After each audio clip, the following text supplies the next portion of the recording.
Good morning class. बेटा आज हमारा जो टॉपिक होगा वो होगा solubility of gas in liquid.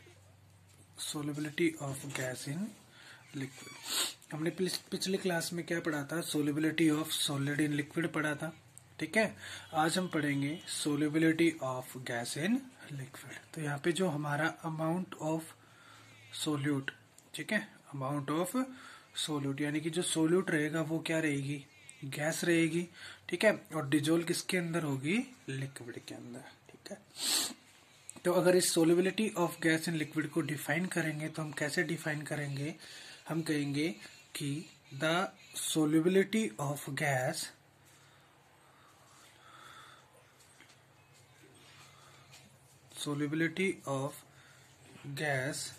in a liquid is defined as the amount of gas। ठीक है, सोल्यूट हमारा क्या है? गैस। तो amount of gas in gram, ठीक है, amount of gas in gram dissolved in 100 ml of solution.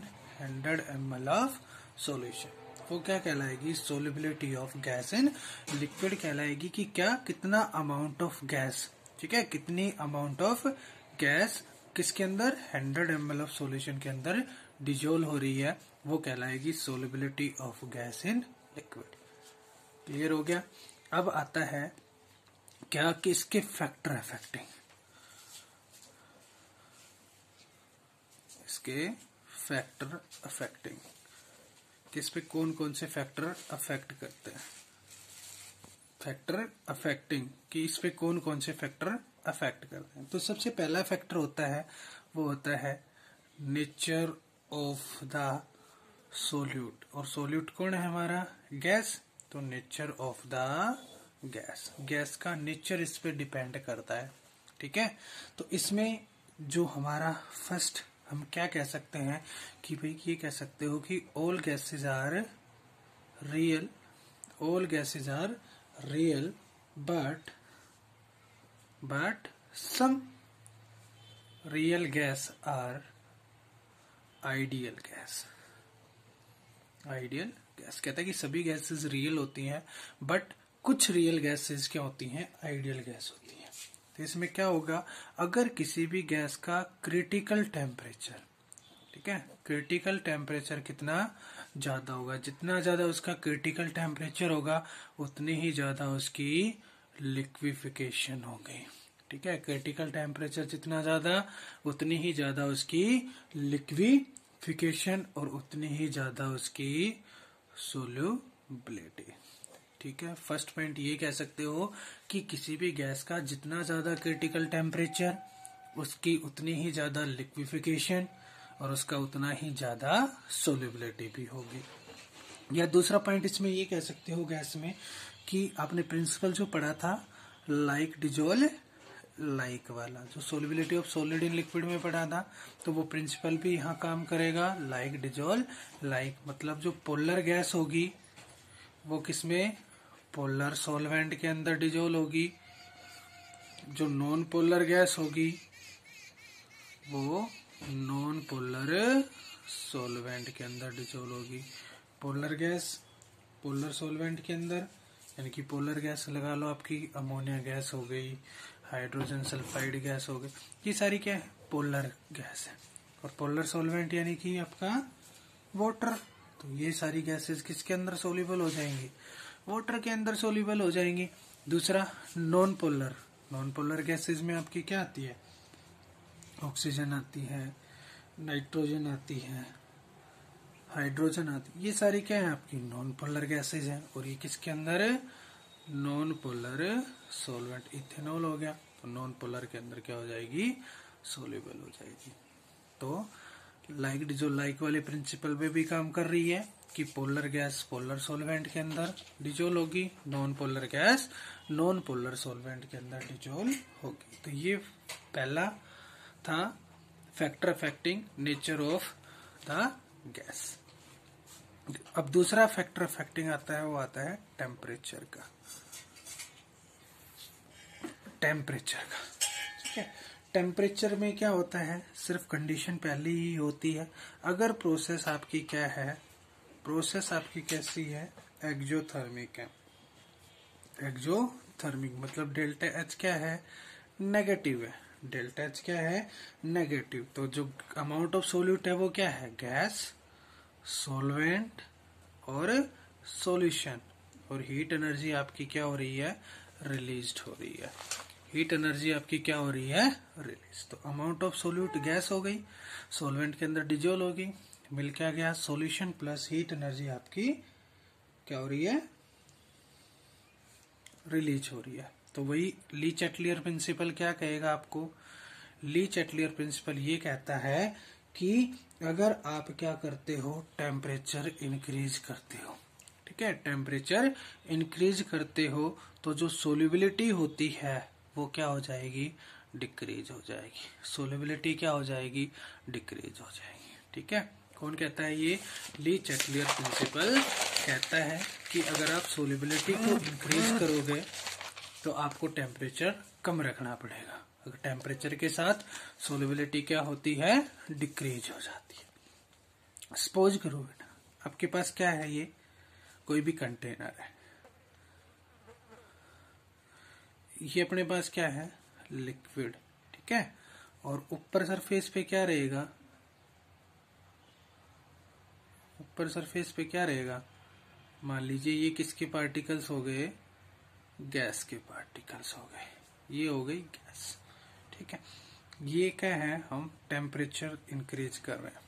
ठीक है, टेम्परेचर क्या कर रहे हैं, इसमें दे रहे हैं। तो जैसे ही टेम्परेचर देंगे तो जो गैस के पार्टिकल्स हैं वो क्या है, लिक्विड के सरफेस से ऊपर ही है, और टेम्परेचर के साथ वो क्या होंगे, ऊपर की तरफ जाएंगे। यानी कि लिक्विड से और गैस के बीच में क्या हो जाएगा, गैप क्रिएट हो जाएगा। ठीक है, और ये गैस के जो पार्टिकल्स रहेंगे ये लिक्विड से क्या करेंगे, दूर जाएंगे। ठीक है, दूर जाएंगे तो सोल्यूबिलिटी डिक्रीज हो जाएगी। मतलब सोल्यूबिलिटी तो क्या होती है कि भाई जो गैस थी वो किसके अंदर डिजोल्व होनी चाहिए थी, लिक्विड के अंदर डिजोल्व होनी चाहिए थी।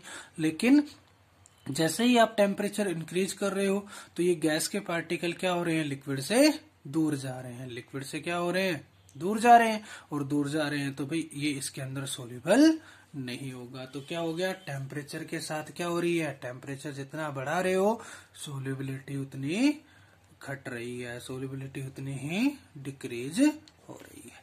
तो ये फैक्टर था किसका, टेम्परेचर का, कि टेम्परेचर के साथ सोल्यूबिलिटी क्या होती है, हमारी डिक्रीज होती है। ठीक है, इसमें तीसरा जो फैक्टर आता है वो आता है आपका प्रेशर का। तीसरा जो फैक्टर आता है वो आता है प्रेशर का। ठीक है, तो प्रेशर के केस में क्या होगा कि on increase pressure, on increase pressure, ठीक है, प्रेशर इंक्रीज करोगे सोल्यूबिलिटी ऑल्सो इंक्रीज। देखो भाई यहाँ पे टेम्परेचर हटा दो, ठीक है, और इसकी जगह क्या लगा दो, ऊपर से प्रेशर लगा दो। ठीक है, प्रेशर लगाओगे तो जैसे ही प्रेशर आप नीचे की तरफ लगाओगे तो जो गैस के पार्टिकल्स है वो लिक्विड के अंदर क्या हो जाएंगे, डिजोल्व हो जाएंगे। तो प्रेशर आप इंक्रीज करोगे तो सोल्यूबिलिटी आपकी क्या हो जाएगी, इंक्रीज हो जाएगी। तो ये तीसरा फैक्टर था जिसमें प्रेशर को अगर आप इंक्रीज करते हो तो सोल्यूबिलिटी आपकी इंक्रीज हो जाएगी। इस फैक्टर को पढ़ने के लिए हम एक पढ़ते हैं हेनरी लॉ। हेनरी एक साइंटिस्ट था जिसने इस फैक्टर को एक्सप्लेन किया था, जिसे हमने कहा हेनरी लॉ। तो जो हेनरी था उसने क्या दिया, एक क्वांटिटेटिव इफेक्ट दिया। ठीक है, किसका, प्रेशर का। प्रेशर का एक क्वांटिटेटिव इफेक्ट दिया किस पे, एट कांस्टेंट टेम्परेचर। एक कांस्टेंट टेम्परेचर पे किसका इफेक्ट दिया, किसका, प्रेशर का। ठीक है, तो उसने यही बताया कि प्रेशर आप इंक्रीज करोगे तो सोल्यूबिलिटी इंक्रीज हो जाएगी। ठीक है, तो इस प्रेशर पे एक क्वांटिटेटिव इफेक्ट आया। ठीक है, उसे हमने क्या कहा, हेनरी लॉ का।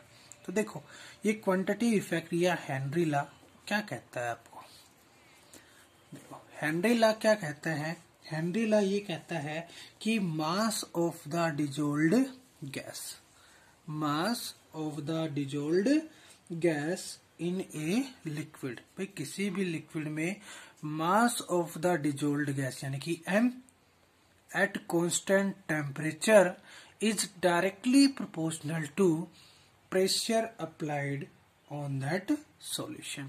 यहाँ पे m हमारा क्या हो जाएगा? मास ऑफ द गैस, और कौन सी गैस? डिजोल्ड गैस, ठीक है, जो गैस आप सॉल्यूशन के अंदर डिजोल्व करोगे वो गैस। P क्या हो जाएगा आपका? Pressure applied on that solution, और वो प्रेशर जो आप सॉल्यूशन पे अप्लाई करोगे, ठीक है। तो ये कौन बताता है? हेनरी लॉ बताता है। और हेनरी लॉ क्या कहता है कि mass of the dissolved gas, mass of the dissolved gas in a liquid at constant temperature is directly proportional to pressure applied on that solution, ठीक है। जितना ज्यादा प्रेशर आप अप्लाई करोगे उतने ही अमाउंट में या उतनी ही मास ऑफ गैस क्या हो जाएगी? सॉल्यूशन के अंदर डिजोल्व हो जाएगी। तो ये कौन कहता है? हेनरी लॉ कहता है, ठीक है। यहां से हमारा क्या हो गया? m directly proportional to p। Directly proportionality का साइन हटा दो, किसका यूज कर दो? kh का। kh हमारा कहलाएगा हेनरी कांस्टेंट। क्या कहलाएगा? हेनरी कांस्टेंट, ठीक है। ये हमारा कहलाएगा हेनरी कांस्टेंट। क्लियर हो गया? अब क्या कहता है, ये जो KH है ना, इसकी कैरेक्टरिस्टिक्स क्या होती हैं? कैरेक्टरिस्टिक्स ऑफ KH, इस KH की कैरेक्टरिस्टिक्स क्या होती हैं? सबसे पहली कैरेक्टरिस्टिक्स क्या होती है? जो KH है ना, ये क्या है? हेनरी कांस्टेंट है, और ये किसका है? फंक्शन है। ये क्या है? एक फंक्शन। किसका फंक्शन है भाई? ये नेचर ऑफ गैस का। पहली फर्स्ट क्या होता है KH का फंक्शन? कि जो KH है ना, ये हमारा क्या है? हेनरी कांस्टेंट है, और हेनरी कांस्टेंट है वो क्या है? एक फंक्शन होता है किसका? नेचर ऑफ गैस का। दूसरी बात क्या कहता है आपको? कहता है अगर आप KH की वैल्यू जितनी इंक्रीज करोगे, कहता है कि KH की वैल्यू जितनी इंक्रीज करोगे, सोल्यूबिलिटी ऑफ गैस जो होगी, सोल्यूबिलिटी ऑफ गैस वो क्या हो जाएगी? डिक्रीज हो जाएगी। KH की वैल्यू इंक्रीज करोगे, सोल्यूबिलिटी ऑफ गैस डिक्रीज हो जाएगी। किस पे? सेम पार्शियल प्रेशर पे, सेम पार्शियल प्रेशर पे, ठीक है। सेम पार्शियल प्रेशर पे सोल्यूबिलिटी ऑफ गैस क्या हो जाती है? डिक्रीज हो जाती है। तीसरा फैक्टर क्या होता है? KH की वैल्यू इंक्रीज होगी, KH की वैल्यू इंक्रीज करोगे तो क्या होगा? KH की वैल्यू इंक्रीज करोगे किसके साथ? इंक्रीज विद टेम्परेचर, ठीक है। टेम्परेचर देखो, प्रेशर के साथ तो क्या हो रही थी? KH की वैल्यू इंक्रीज, सोल्यूबिलिटी डिक्रीज हो रही थी। सेम पार्शियल प्रेशर पे KH की वैल्यू इंक्रीज विद टेम्परेचर, ठीक है। दूसरा solubility of gas, solubility of gas decrease, solubility of gas इसकी भी डिक्रीज होती है। क्लियर हो गया? ये तीन कैरेक्टरिस्टिक्स थी भाई। क्या? पहली कि जो KH है वो क्या है? हेनरी कांस्टेंट, जो किसको मेजर करता है? Function of nature of gas. कि किसको बताता है? नेचर ऑफ गैस के फंक्शन को बताता है। दूसरी बात क्या कही? कि KH की वैल्यू इंक्रीज करोगे तो सोल्यूबिलिटी ऑफ गैस डिक्रीज हो जाएगी। कब? सेम पार्शियल प्रेशर पे। सेम क्या रहेगा? आपका पार्शियल प्रेशर रहेगा। तीसरी चीज क्या कहता है? KH की वैल्यू इंक्रीज होगी, किसके साथ? Increase with temperature. टेम्परेचर के क्या होता है? ये डायरेक्टली प्रोपोर्शनल। तो टेम्परेचर के डायरेक्टली प्रोपोर्शनल कौन रहेगा? KH, ठीक है। तो KH की वैल्यू इंक्रीज होगी किसके साथ? टेम्परेचर के साथ, और टेम्परेचर के साथ इंक्रीज होगी, और सोल्यूबिलिटी जो जाएगी गैस की वो क्या हो जाएगी? डिक्रीज, ठीक है। एक क्वेश्चन आता है यहाँ से आपका कुछ इस प्रकार से कि जो एक्वाटिक एनिमल्स होते हैं, ठीक है, एक्वाटिक एनिमल्स या एक्वाटिक स्पीसीज जो होती हैं, यानी कि जो पानी में रहने वाले जो जीव जंतु होते हैं, वो कोल्ड वाटर और हॉट वाटर, इन दोनों में से किस में मोर कंफर्ट रहते हैं, किस में मोर कंफर्ट रहते हैं, कोल्ड वाटर में ज्यादा रहते हैं या हॉट वाटर में ज्यादा रहते हैं। ठीक है, तो किस में ज्यादा कंफर्ट रहते हैं। तो इसका क्या होता है कि भाई जो एक्वाटिक स्पीसीज होती हैं या जो एक्वाटिक एनिमल्स होते हैं वो कोल्ड वाटर के अंदर क्या रहते हैं, मोर कंफर्ट रहते हैं, कोल्ड वाटर के अंदर मोर कंफर्ट रहते हैं। ठीक है, मोर कंफर्ट रहते हैं as compared to hot water. Because ऐसा क्यों हुआ, क्योंकि अभी अपने क्या पढ़ा कि टेम्परेचर इंक्रीज करोगे तो जो सोल्यूबिलिटी थी गैस की वो क्या हो जाएगी, डिक्रीज हो जाएगी। तो कहता है कि जो हॉट वाटर होता है, तो हॉट वाटर में क्या होता है, जो सोल्यूबिलिटी है हमारी किसकी, ऑक्सीजन गैस की, यानी कि गैस की जो सोल्यूबिलिटी है वो हमारी क्या हो जाएगी, डिक्रीज हो जाएगी। ठीक है, तो हॉट वाटर के अंदर क्या हो जाएगी, जो ऑक्सीजन गैस की सोल्यूबिलिटी है वो डिक्रीज हो जाएगी as compared to cold water. Cold water में तो ऐसी कोई दिक्कत नहीं रहेगी, लेकिन हॉट वाटर के अंदर सोल्यूबिलिटी ऑफ ऑक्सीजन गैस क्या हो जाएगी, डिक्रीज हो जाएगी।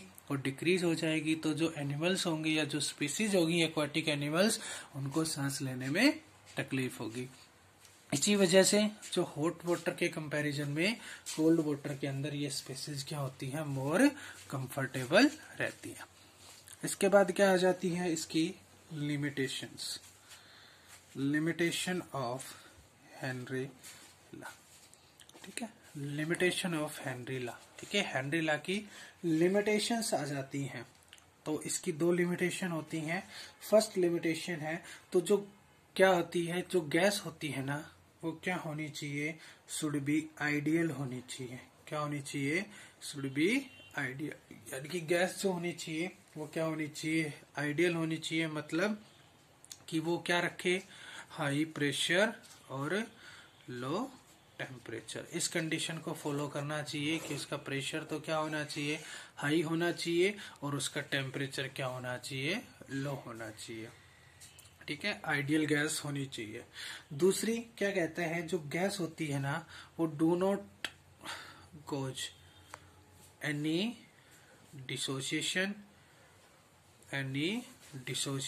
और एसोसिएशन। जो गैस होती है वो ना तो किसी डिसोसिएशन में जानी चाहिए और ना ही किसी एसोसिएशन में। तो गैस का ना डिसोसिएशन होना चाहिए ना एसोसिएशन। जैसे अमोनिया गैस हो गई, वाटर के साथ रिलीज किया तो NH4OH एसोसिएशन शो करती है ये।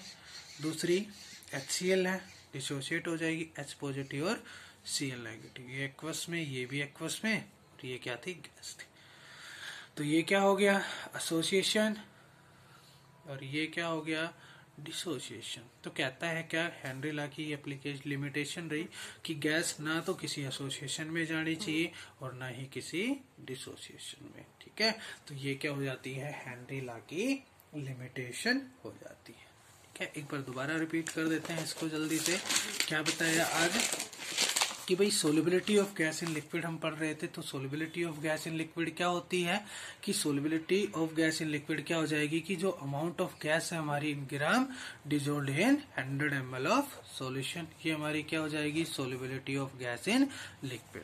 फिर कहता है कि इसके फैक्टर अफेक्टिंग कौन कौन से होते हैं। तो इसमें पहला फैक्टर आता है आपका, वो होता है नेचर ऑफ द सोल्यूट या नेचर ऑफ द गैस। तो इसमें ये कहता है कि जो ऑल गैसेस होती हैं वो रियल होती हैं, but some gases are ideal gas. ठीक है, some gases are ideal gas. और इसमें कहता है कि जितना ज्यादा क्रिटिकल टेम्परेचर होगा गैस का, उतनी ज्यादा उसकी लिक्विफिकेशन होगी और वो उतनी ज्यादा सोल्यूबल होगी। दूसरा प्रिंसिपल इसमें ये भी कह सकते हो, लाइक डिजोल्व, लाइक जो पोलर गैस होगी वो पोलर सॉल्वेंट के अंदर डिजोल्व होगी, non polar gas non polar solvent के अंदर डिजोल्व होगी। दूसरा फैक्टर आता है टेम्परेचर का। तो टेम्परेचर के फैक्टर में मैंने आपको बताया था कि प्रोसेस कैसी है, आपकी एक्सोथर्मिक हो रही है, यानी कि हीट एनर्जी आपकी रिलीज हो रही है। तो आपका ली चैटलियर प्रिंसिपल क्या कहता था कि टेम्परेचर इंक्रीज करोगे तो सोल्युबिलिटी आपकी डिक्रीज होगी। एग्जाम्पल देखिए मैंने आपको समझाया था कि नीचे हमारा क्या है लिक्विड और गैस लाइट होती है तो वो अपर सरफेस पे रहेगी।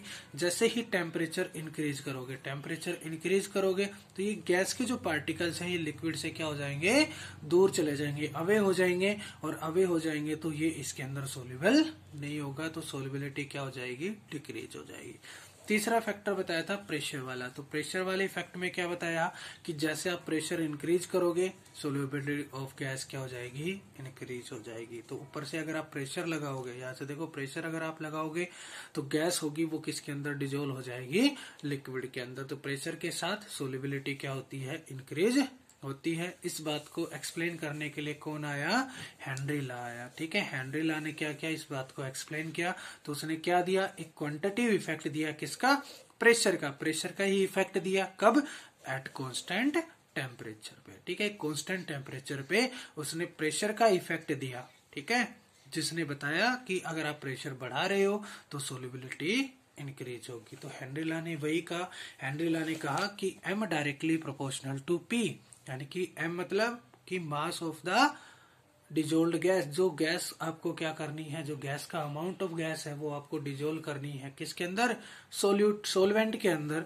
वो क्या होगी, वो उतने ही ज्यादा डिजोल्व होगी, डायरेक्टली प्रोपोर्शनल उतने ही ज्यादा डिजोल्व होगी जितना प्रेशर आप अप्लाई करोगे। मीन्स क्या हो गया कि जितना ज्यादा प्रेशर आप डालोगे या जितना ज्यादा प्रेशर आप इंक्रीज करोगे उतने ही अमाउंट में गैस आपकी डिजोल्व हो जाएगी। तो m डायरेक्टली प्रोपोर्शनल p था, m का डायरेक्टली प्रोपोर्शनलिटी साइन हटाया, किसका यूज किया, kh का। kh हमारा क्या हो गया, हेनरी कांस्टेंट हो गया। तो इस हेनरी कांस्टेंट की कैरेक्टरिस्टिक्स थी, पहली कैरेक्टरिस्टिक्स कि ये जो फंक्शन होता है किसका, नेचर ऑफ गैस का, ये नेचर ऑफ गैस का फंक्शन होता है। दूसरा कि एच की वैल्यू इंक्रीज करोगे सोल्युबिलिटी ऑफ गैस डिक्रीज होगी, कब, पार्शियल प्रेशर पे।